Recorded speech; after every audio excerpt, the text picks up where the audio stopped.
Abri na otro ha publiko ilabi na ha mga estudyante an Borongan City Library an Tech for Ed Center nga gintigdong han Borongan City Local Government haliderato ni Mayor Jose Ivan Den agda nga nimumutang ha sitio o ka Barangay Campisaw, Borongan City.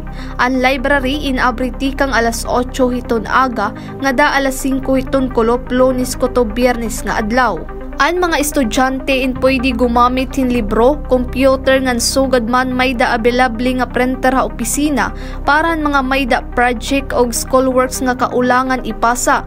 Pwede gihap ig-uli ha panimalay ang libro pero kinahanglan magdarahin valid ID ngan igrepresentar ha naka-duty nga librarian. Sumalakan Melchor Caspi, Borongan City Public Library Caretaker, gintatalinguhan City Library nga makompleto ang mga law books ngan medical books nga makakabulig ang mga estudyante nga nag-aaramhan na sabi nga field. Makakabulig gihap ini haira nga maibanan an era mga gasto ha pagpalitan libro unta iniin maging available na haira opisina. Dugang panikaspe abre an era opisina para han mga karuyag mag-aram, mag-research ngan karuyag hin mamingaw nga lugar ha pag-review.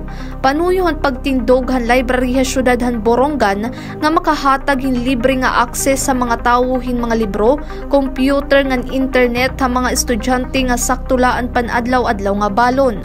Ang library amo ang lugar nga nakabulig ang mga estudyante nga makapag-aram hin mamingaw na suporta ha lifelong learning nga nagahatag nga tanan hin patas nga higayon makaada hinibaro. Tika nga syudad han Borongan, Mailing Katubay, Eastern Samar News Service.